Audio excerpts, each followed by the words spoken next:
Hi, this is the Daily Overpass. My name's Eric and I make apps. Now today I want to talk about software developers and mere mortals.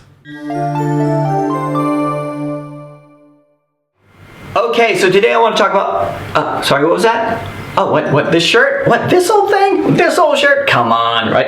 Actually, I just got this yesterday. Sandy, one of our designers, has been we're putting out designs so quickly that we started to do t-shirt designs. So we got a bunch of designs on threadless.com, which we're testing out. And then we also got a few app-related ones on Spreadshirt, which we're going to put on our website eventually.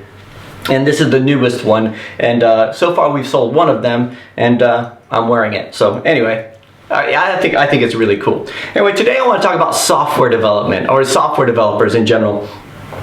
You know, sometimes I talk about software development like it's not that important. Like I said, I think, and the reason is that I myself as a software developer, you know, I think I do like a lot of guys out there do, or a lot of, you know, developers out there where we code an app and we think that the code and the product itself is enough, and then we put something out on the app market and it's not enough. So there's this whole new set of skills that we have to learn in terms of, you know, keyword marketing, you know, advertising, design, you know, how do we get things out there, how do we do the social media promotion and all that kind of stuff. But, you know, I think software development is hugely important. In fact, I love doing the coding side of things. It's almost like I have to force myself not to code. You know, I get calls a lot from clients or prospects, I guess, and they'll say, like, you know, they'll tell me their idea or whatever, and they'll say, but the problem is I don't know how to code. And I said, well, that's not really a problem. That's a choice, right? Anybody can learn to code, right? It's not a superhuman thing, but,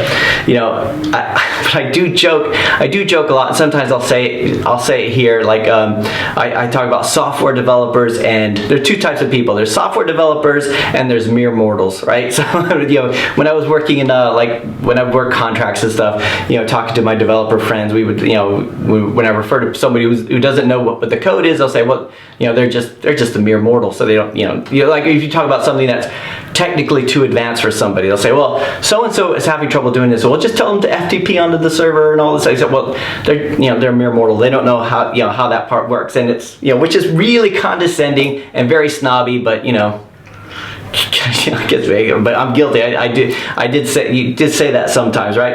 As I think that being able to code makes life, well, it can make life a lot easier, right? So, and I'm not saying that, you know, so when somebody says, hey Eric, do you think I should learn to code? My answer is always, yeah, I think you should. You should at least learn a little bit, right? It's not, you know, there's books upon books, you know, everywhere. Everything you need to learn how to do code-wise, there's a book or a wiki or a blog or something like that. You know, people like the mere mortals think that, you know, the coding languages are not for them. They think it's too complicated, I could never learn that. And I think the same thing about playing the guitar, right? I see somebody playing the guitar and I think, God, I can never learn to do that. Although I'm sure, you know, they would say, just pick it up and start strumming, and, you know, get a book or take a course and get a tutor or whatever, right? So it's, you know, and it's, I wanted to tell you guys a story about, you know, this was years ago. I was working in an investment bank, and you know, we'd work in a development team, so it was a bunch of, like, a cluster of you know, desks together on this one floor, and you know, we would work on projects. So we would go down to the different departments to meet with the stakeholders of whatever project we happen to be working on, right? And every so often they get called because of some support issue. So, you know, one day I get, you know, somebody comes to me, and because I wasn't doing anything at the time, they say, Eric, can you go down to talk to such and such, and you know, this department, they've got this Excel macro that just stopped working for no reason, right? Can you go down and investigate it? So I thought, yeah, sure. And I went down and met with the person who uses this Excel macro report thing, right? And they didn't investigate it that much because, you know, because they're mere mortals. Oh, I can't help myself. So you know, they didn't know anything about, you know, ODBC connections or macros or where the macro code was or anything like that. So they would just run through the steps. You know, they would do the same thing every day. So when I went down there, I said, can you show me how this works, what it is you do, and they show me the process what they would use to run this report. It took them like 3 or 4 hours each day. It was like this big report. It was really important, right? So, and what would happen is they would get like a spreadsheet would just show up on a drive one day, like an Excel spreadsheet, right? And it was probably FTP'd there, but they didn't know that. So it would show up on this drive every day, and they would go and open up the spreadsheet, the XLS file, and they would copy out all the contents, I think, of the second sheet, and they would paste it into this other worksheet, workbook that was created for them by a developer, right? And they would paste it into the first sheet. They would click a button, it'd run a macro, and it would do all these calculations. It'd put everything into another sheet, and then they would go through without doing anything in between. They'd click another button, it would do another calculation, and paste it into a third sheet, and then they would click the final button. It would do a bunch more calculations, clear the sheet, and send the results to the printer. It would send the results to the printer and then clear the sheet. The next step was the guy would get up, walk over to the printer, take the you know, however 5 or 6 sheets of paper with all the lines on it, the grid, and he would go in and he would open up another workbook and he would key all these values in, right? And the first thing I thought was, I don't understand why you do that. Why do you go to the printer? Why don't you just copy and paste it from this sheet over to that sheet, right? You know, the whole thing could be automated, but you know, that step I couldn't understand. He said, well, that's just the way it works. That's the way it was developed. That's the, you know, it goes to the sheet and you can't copy it from there because it's no longer there when the macro finishes.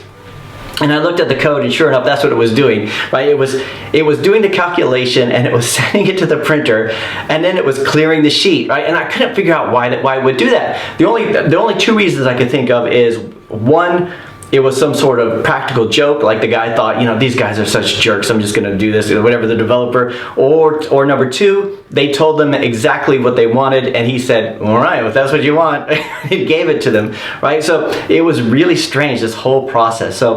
So I investigated the issue, and it was easy. And basically, it was there was another map drive that something gets saved to that was no longer mapped. So all I had to do was map the drive, and bam, everything worked again, easy, right? But then I went back to my section, the developers, and I was discussing that with them, and I said, do you realize that whole process? I mean, with just a little bit of code, I mean, we can spend half a day or a day on that. And we can move it from a 3 or 4 hour task to a 20-second task, right? There were no manual steps in between except for, you know, manually keying stuff in. You know, well, I mean, everything could have been, they didn't have to open it up and copy it in. They could have just, if they knew where that drive location was, everything could have been automated. They already had macros in place. It was just bringing all those together. And I said, we could just, you know, we can remove, you know, 3 or 4 hours of this guy's time.